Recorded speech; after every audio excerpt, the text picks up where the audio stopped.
नमस्कार, स्वागत है आप सभी का। आप देख रहे हैं मुद्दा आपका। मैं हूं प्रीति सिंह। संसद का शीतकालीन सत्र 25 नवंबर यानी सोमवार से शुरू हो रहा है। शीतकालीन सत्र 20 दिसंबर तक चलेगा। इस सत्र में सरकार ने वक्फ संशोधन विधेयक समेत करीब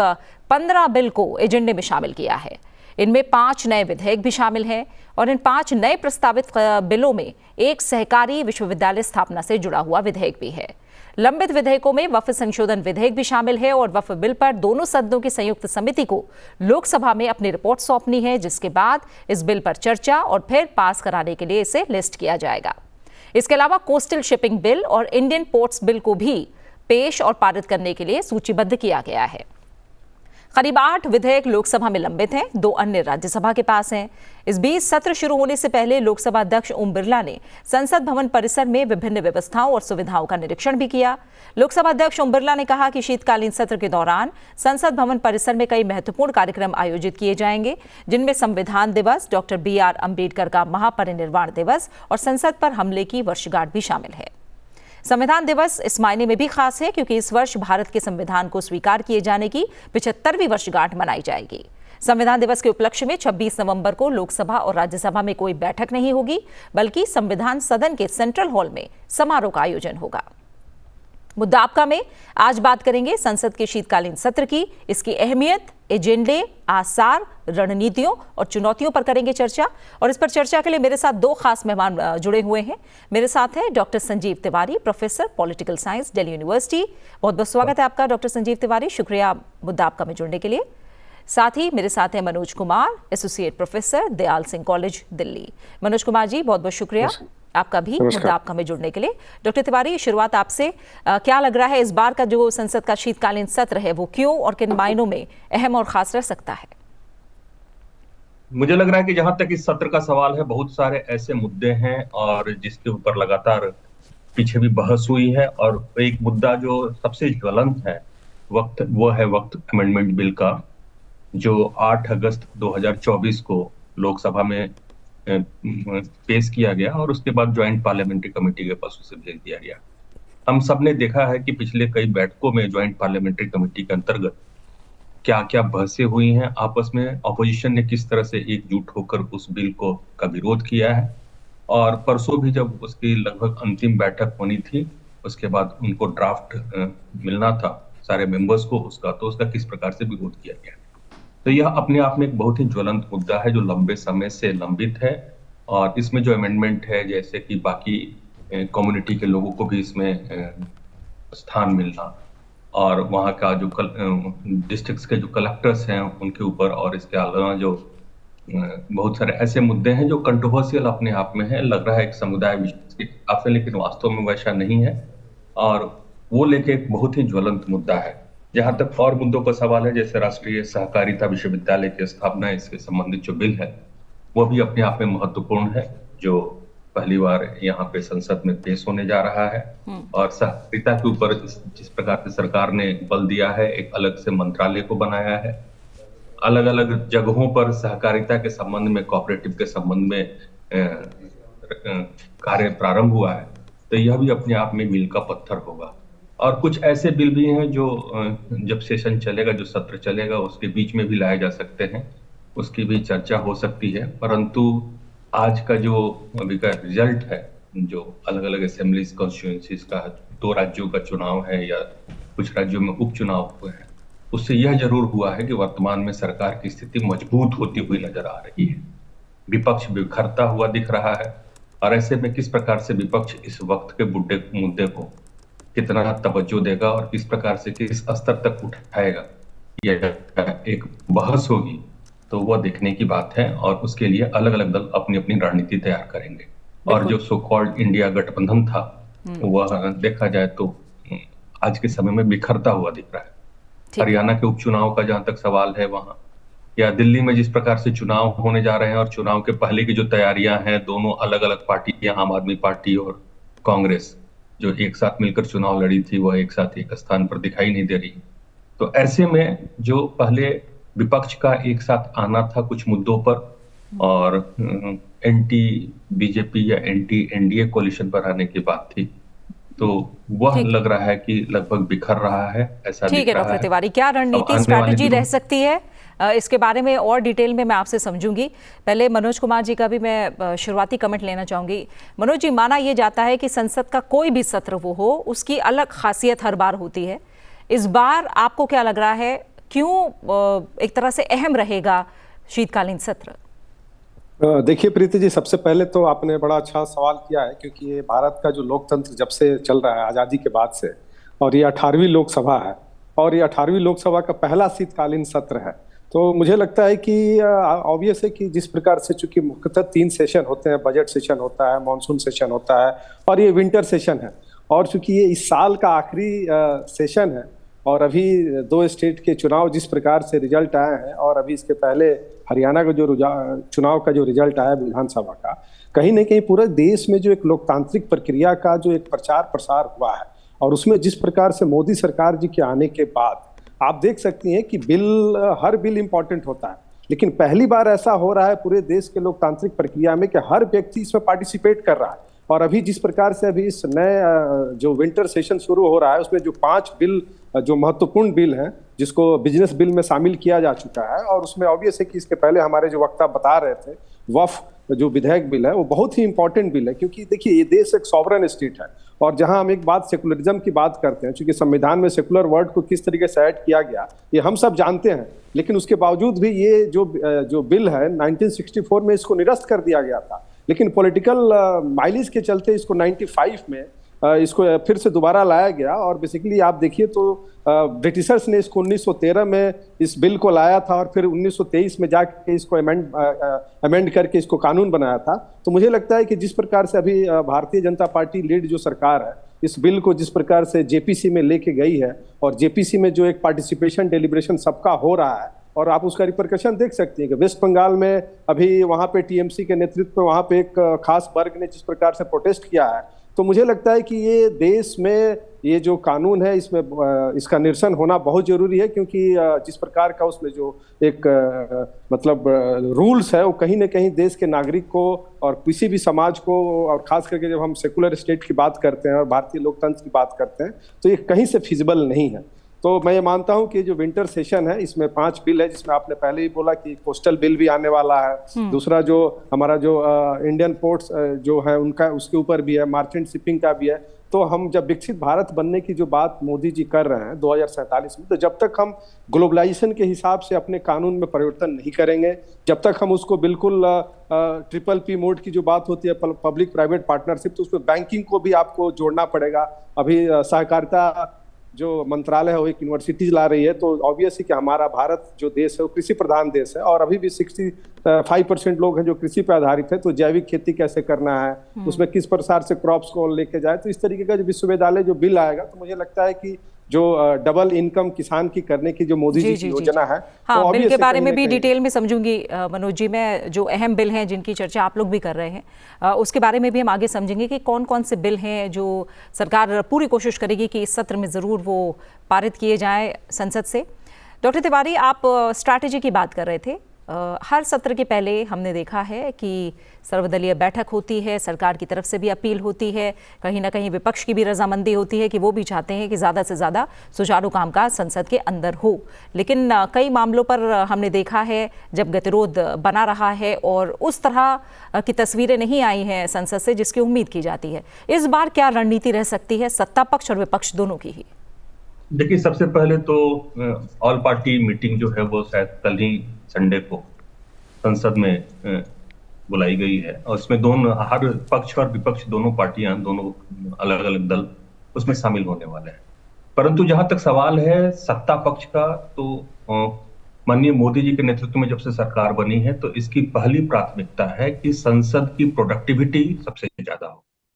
कभी 120% की प्रोडक्टिविटी रही है, तो 150% की प्रोडक्टिविटी रही है। अर्थात संसद केवल लड़ाई का अड्डा न बने, बल्कि यहाँ पे जो बिल हैं, जो महत्वपूर्ण विधेयक हैं, वह न सिर्फ कंसिडर किए जाएं, उनके ऊपर बातचीत हो, चर्चा हो और उसको पारित किया जाए, यह महत्वपूर्ण है। मैं इस बात से पूरी तरह से एग्री हूं कि यह भी सत्र, जहां तक सवाल पैदा होता है कि पक्ष की तरफ से, अर्थात सत्ता पक्ष की तरफ से उनका पूरा प्रयास रहेगा कि जितने भी पेंडिंग विधेयक हैं और आने वाले समय में जो पर्सपेक्टिव विधेयक हैं जो लाए जा सकते हैं, जो हो सकता है कुछ विधेयक ऐसे भी हैं जो लॉ मिनिस्ट्री के पास हैं, और इस सत्र के दौरान चूंकि लगातार यह लगभग 1 महीने तक सत्र चलेगा, लगभग 19 और 20 बैठकें इसमें होंगी, 20 दिन की बैठकें होंगी, तो इस दौरान कुछ और विधेयक इसमें ऐड किए जा सकते हैं जिसको इंट्रोड्यूस किया जा सकता है आने वाले दिनों में। तो उन विधेयकों को पारित करना यह महत्वपूर्ण रहेगा। विपक्ष पहले एकजुट था और विपक्ष को लगता था कि किसी न किसी प्रकार से हडल क्रिएट करके यह प्रूव करना है, यह नैरेटिव स्टैब्लिश करना कि संविधान खतरे में, संविधान की कॉपी दिखाना। देखिए, संविधान को आए हुए 75 साल हो जाएंगे और 26 तारीख को इस संविधान को देश में इसी संविधान सभा में पारित हुए, संसद में पारित हुए पूरे 75 साल पूरे होंगे। ऐसे में यह कहना कि संविधान खतरे में है और इसको पॉकेट में लेकर पक्ष के द्वारा, विपक्ष के द्वारा घूमना और लोगों से इसके ऊपर बरगलाने की कोशिश करना, उनको झुठलाने की कोशिश करना, एक नैरेटिव सेट करने की कोशिश करना, इसको जनता ने आज पूरी तरह से निरस्त कर दिया। बिल्कुल। मनोज कुमार जी, जब हम उत्पादकता की बात कर रहे हैं तो जाहिर तौर पर पिछले सत्र की भी बात होगी। हमने देखा था कि दोनों ही सदनों में हमें प्रोडक्टिविटी जो एक तरह से रेट के अनुसार अगर नापे तो काफ़ी अच्छे आंकड़ा हमारे सामने आया था। लोकसभा में 135% काम हुआ, राज्यसभा में 112% काम हुआ। तो उत्पादकता को लेकर एक अच्छा ट्रेंड फिलहाल हमने देखा था। इस बार किस तरह के आसार हैं? देखिए प्रीति जी, ये जो भी सेशन चलता है, ऑब्वियस है कि इसमें जब 5 साल का जो मैंडेट मिलता है हमारे जो चुने हुए प्रतिनिधि हैं उनको काम करना ही पड़ेगा। अदरवाइज जिस प्रकार का जो एक इकोनॉमिक मॉडल भारत देश में चल रहा है और भूमंडलीकरण के आने के बाद से जिस प्रकार से इसका प्रचार प्रसार बढ़ा है, उसमें अगर हम कानून में उसका परिवर्तन नहीं करेंगे, उसका संशोधन नहीं करेंगे, उसको लेके नहीं आएंगे तो प्रोडक्टिविटी हम नहीं पहुंच सकते। लेकिन जो विपक्ष, आज का जो विपक्ष है, आप देख सकते हैं 2004 से 14 तक जब यूपीए की सरकार थी, उस यूपीए की सरकार का जो एक इमेज था वो बड़ा ही नेगेटिव और बड़ा ही एक प्रकार का ऐसा था जो कहीं से प्रोडक्टिविटी दिख नहीं रही थी। लेकिन 14 में जब देश के प्रधानमंत्री मोदी जी की जब सरकार बनी तो आप देख सकते थे विपक्ष ने हर सेशन को जिस प्रकार से डिरेल करने का कोशिश किया। कभी राफेल का मुद्दा उठाया, कभी चौकीदार चोर है उसका मुद्दा उठाया, कभी पेगासस का मामला को उठाया और फोन टैपिंग का मामला उठाया। इवन आप देख सकते हैं कि पिछले चुनाव के समय में हिडेनबर्ग का रिपोर्ट को लाया गया, जो कि बाद में सुप्रीम कोर्ट ने उसको इंटरफेयर किया और उसमें पनिश भी किया जिन लोगों ने इस चीज को उठाया था, चीन के मुद्दे को उठाया। तो मुझे लगता है कि जो आज का जो विपक्ष है वो प्रोडक्टिविटी को ध्यान में न रखते हुए सिर्फ विरोध के लिए विरोध कर रहा है और इस देश की जनता इस चीज को बहुत अच्छी तरह से समझ रही है, जिसका परिणाम है कि आज आप देख सकता है कि विपक्ष हर जगह से एक तरीके से लोकतांत्रिक प्रक्रिया में हिस्सा तो पार्टिसिपेट तो कर रहा है, लेकिन जनता के बीच में वो पैठ नहीं बना पा रहा है और हर जगह डिफीट हो रहा है। तो मुझे लगता है कि ये जो विंटर सेशन है, अगर इस सेशन में अभी आज 2 स्टेट के चुनाव के रिजल्ट आए हैं, अगर इसका विपक्ष आकलन करे तो मुझे लगता है कि आने वाले समय में जो भी महत्वपूर्ण मुद्दे हैं जो जनता से जुड़ी हुई हैं या जो हमारे इंस्टीट्यूशन से जुड़ा हुआ है, उसमें अगर वो सहयोग करता है तो लीडर ऑफ अपोजिशन का जो एक भूमिका होता है भारतीय लोकतंत्र में, वो कहीं ना कहीं सार्थक सिद्ध होगा और प्रोडक्टिविटी भी बढ़ेगी। बिल्कुल जी प्रीति डॉक्टर जी, तिवारी, जिसकी बात आपने शुरुआत में भी की आप लोगों ने कि वक्फ संशोधन बिल जिस पर सबसे ज़्यादा नजरें रहने वाली हैं, हम जानते हैं कि जेपीसी की रिपोर्ट आनी है और जो शुरुआती हफ्ता है उसके आखिर तक रिपोर्ट दे देनी है जेपीसी को। इसे लेकर आपको क्या लग रहा है, क्या स्ट्रैटेजी रहेगी? क्योंकि जैसा हम जानते हैं कि विपक्ष का जो विरोध है इस पर बना हुआ है, सरकार ने कोशिश की है कि तमाम जो विशेषज्ञ हैं उनकी भी राय ली जाए, जेपीसी की रिपोर्ट आए इस पर, तो इसे लेकर किस तरह की रणनीति रह सकती है संसद के अंदर? देखिए, जहां तक सवाल है सरकार की रणनीति का, तो सरकार ने प्रयास किया है कि सब जितने भी स्टेक होल्डर्स, यहाँ तक कि जनता से भी इस पर राय ली जाए, जितने भी अलग अलग एनजीओज हैं, संस्थाएं हैं, उनसे भी राय ली जाए और इसके लिए बड़े स्तर पर सरकार के द्वारा लंबे समय तक लगातार एक फोन कॉल और अपने अपने प्रतिवेदन और रिपोर्ट देने के लिए सब किसी के लिए सरकार ने खुला मंच दिया हुआ था। अब जहां तक सवाल पैदा होता है जेपीसी के द्वारा इसके कंसिडरेशन की, तो इसके ऊपर लगातार जेपीसी के अंदर बहस भी हुई है, चर्चा भी हुआ है, परंतु विपक्ष पूरी तरह से एकजुट है इसमें। मुझे लग रहा है कि किसी तरह से इस पूरे वक्फ संशोधन बिल को डिरेल करना, वह नहीं चाहता है कि इसे पास करने दिया जाए और उसके पीछे मंशा स्पष्ट है कि जो भी वक्त के अंदर है, जमीनें हैं उन जमीनों का दुरुपयोग, उस पे इंक्रोचमेंट और उस पे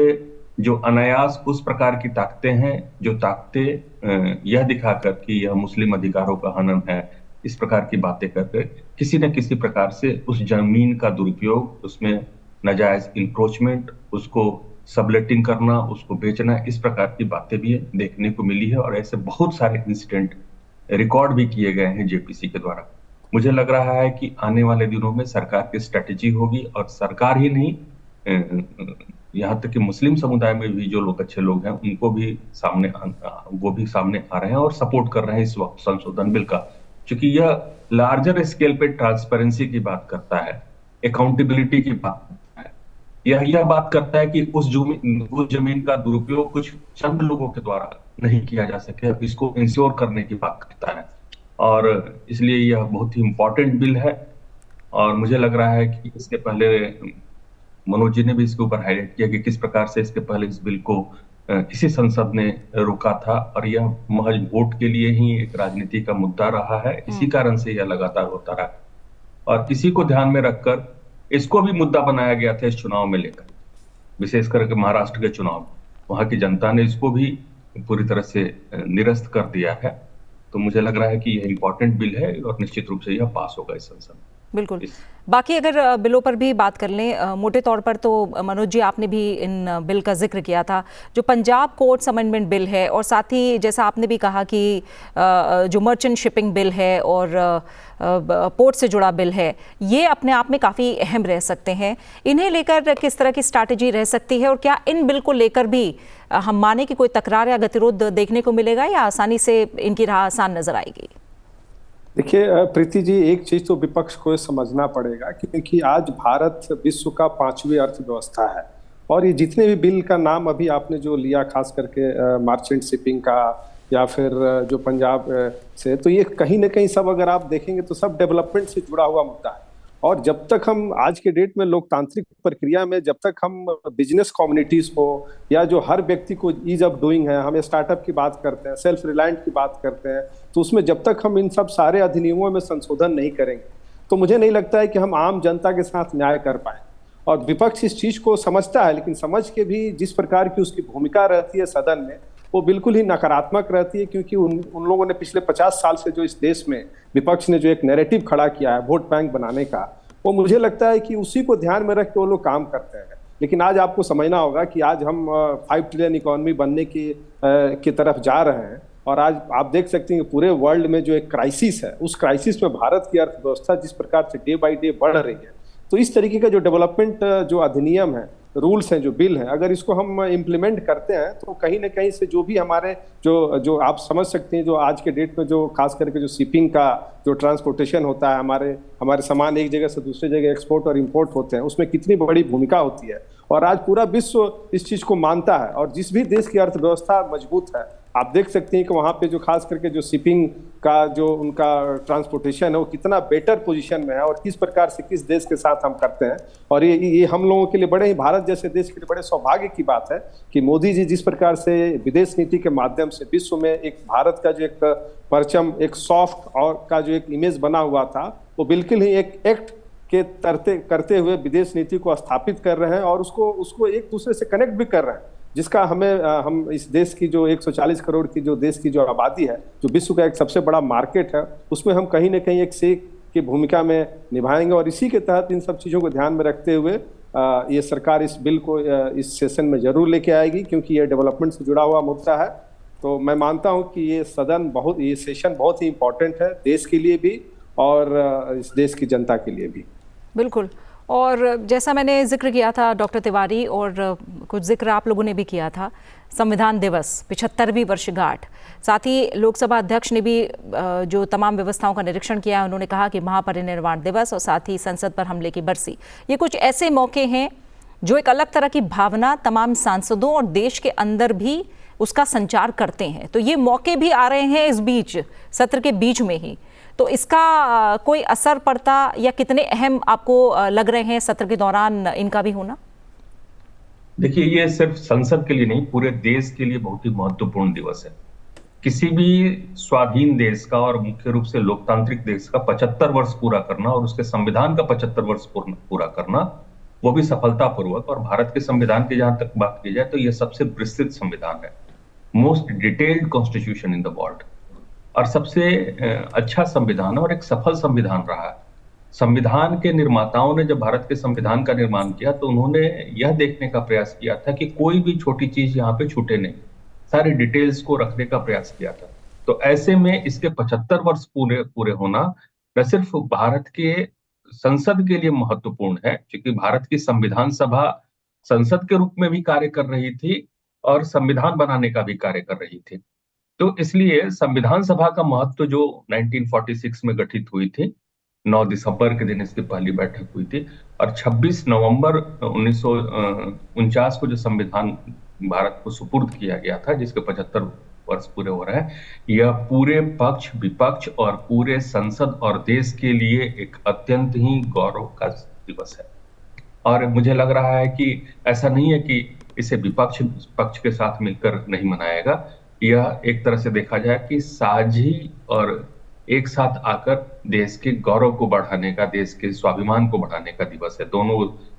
पक्ष और विपक्ष एक साथ रहेंगे और एक अच्छे वातावरण का निर्माण संसद में देखा जाएगा। ठीक है। और जहां तक सवाल आपने दो और महत्वपूर्ण बात की है, बाबा साहब भीमराव अंबेडकर के परिनिर्वाण दिवस का, तो उनके योगदान को और उनके द्वारा दिए गए संविधान को और उनके द्वारा किए गए कृत्यों को भारत की जनता और भारत का संसद पूरी तरह से मानता है और उसको याद करता है। यह अपने आप में बहुत ही महत्वपूर्ण दिवस है भारत के लिए और पूरे भारत की जनता के लिए। बिल्कुल, यह किसी वर्ग विशेष के लिए नहीं है, बल्कि पूरे देश के लिए है। और तीसरा, जहां तक आपने बताया संसद में जो अटैक हुआ, वह जो कृत्य था, वह अपने आप में एक देखा जाए कि बहुत ही खराब था, और उसको भी याद करके अपनी एकता और अखंडता को भारत को दिखाना है कि भारत की एकता अखंडता किस प्रकार से है, हम सारे एक हैं। यह भी महत्वपूर्ण दिवस है और इसको सब मिलकर हम एक साथ मनाएंगे, ऐसा मेरा विश्वास है। ठीक है। आखिर में मनोज कुमार जी, क्लोजिंग कमेंट्स आपके क्या होंगे? जैसा इन तमाम मौक़ों का हमने जिक्र किया और डॉक्टर तिवारी ने भी कहा कि पूरे देश के लिए एक गौरव का पल होगा संविधान दिवस 75वीं वर्षगांठ को मनाना। आपको लग रहा है कि ये कहीं ना कहीं तमाम जो अलग अलग राजनीतिक दल हैं, उन्हें दलगत राजनीति से ऊपर उठकर एक बार फिर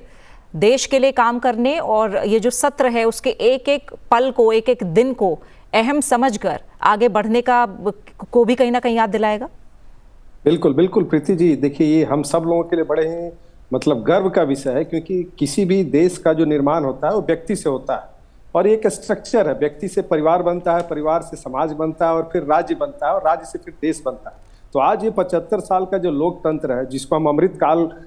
से भी जोड़ के देखते हैं और जिसमें जिस प्रकार से हम पिछले 75 साल से इस अपने लोकतांत्रिक प्रक्रिया को और संविधान के आधार पे, चूंकि अभी हमारे इसके पहले जो हमारे वरिष्ठ ने जिस प्रकार से संविधान के बारे में वर्णन किया, और नो डाउट बहुत ही फ्लेक्सिबल है और हमारा संविधान रिजिड नहीं है, क्योंकि जहाँ पे भी हमें जरूरत होता है हम उसको अमेंड करते हैं। और ये लोकतंत्र की ये बहुत ही इंपॉर्टेंस है कि जिसमें पब्लिक पार्टिसिपेशन के माध्यम से और जनता के निर्णय के आधार पर हम इस चीज को परिवर्तन करते हैं। तो नो डाउट आज ये जो 75 साल में हम यहाँ तक भारत जो पहुंचा है आज़ादी के बाद से, उसमें संविधान का बहुत ही बड़ा योगदान है। और खास करके मैं आज के दिन आपके इस चैनल के माध्यम से वो जो संविधान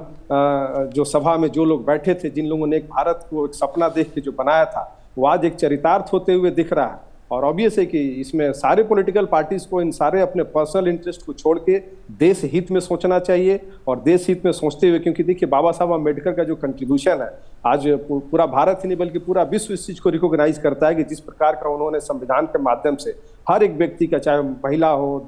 दलित हो, पिछड़ा हो, सबका उसमें जिस प्रकार से ध्यान रखा गया है, वो आज हम उस पॉलिसीज के माध्यम से इम्प्लीमेंट कर रहे हैं। और आज की जो वर्तमान सरकार है उसी संविधान के आधार पे जिस प्रकार से जो खास करके दीनदयाल उपाध्याय जी का जो एक अंत्योदय का जो सिद्धांत है, जो हमारे देश के यशस्वी प्रधानमंत्री जी हर बार बोलते हैं कि हमें अंतिम व्यक्ति के बारे में सोचना है, तो ये संविधान की ही देन है जिसके माध्यम से हम हर पॉलिसीज में उस अंतिम व्यक्ति के बारे में सोच रहे हैं। और उसको एक आप देख सकते हैं कि किस प्रकार से 84 करोड़ लोगों को भारत सरकार ने जिस प्रकार से पिछले 4 सालों से जो फूड प्रोवाइड कर रहा है, आप जो भी पॉलिसीज देख लीजिए तो उसमें आप कहीं ना कहीं संविधान की महत्वपूर्ण भूमिका रही है और पब्लिक का पार्टिसिपेशन बढ़ा। तो मैं आज अपने इस मतलब कंक्लूजन में मैं बोल सकता हूं कि भारत का जो संविधान डे बाय डे मजबूत हुआ है और आगे भी मजबूत होगा और पब्लिक पार्टिसिपेशन बढ़ रहा है। और मुझे लगता है कि विपक्षी पार्टियों को इन सब चीज़ों को भी ध्यान में रख के काम करना चाहिए, क्योंकि अगर लोकतंत्र है तो हमें संविधान को भी उसी तरीके से सम्मान करना चाहिए जिस प्रकार से अभी आप देख सकते हैं कि हमारे जो लीडर ऑफ अपोजिशन है और खासकर विपक्ष पार्टियों ने संविधान का जो मजाक बनाया, और वो मजाक हालांकि कुछ समय तक उसका असर रहा, लेकिन आज उस देश की जनता समझ चुकी है। और फिर से मुझे लगता है कि ये जो संविधान दिवस जो अभी आने वाला जो सेशन है उसी के बीच में पड़ने वाला है, और मुझे लगता है कि घर घर इस चीज़ को लोग मनाएगा, क्योंकि इससे लोकतंत्र हमारा मजबूत हो रहा है। बिल्कुल। और इसी के साथ मुद्दा आपका का समय यहीं पूरा हो गया है। डॉक्टर संजीव तिवारी आपका, मनोज कुमार जी, आप दोनों मेहमानों का बहुत बहुत शुक्रिया हमारे साथ मुद्दा आपका में आज जुड़ने के लिए। तो ज़्यादा से ज़्यादा सुचारू कामकाज, उम्दा चर्चाएं और बहस, ज़्यादा से ज़्यादा उत्पादकता और सकारात्मक तस्वीरें, इसी उम्मीद के साथ कि यही सब हमें संसद के शीतकालीन सत्र में देखने को मिले। मुद्दा आपका में फिलहाल मुझे दीजिए इजाज़त। अपना अच्छे से ख्याल रखिए। नमस्कार।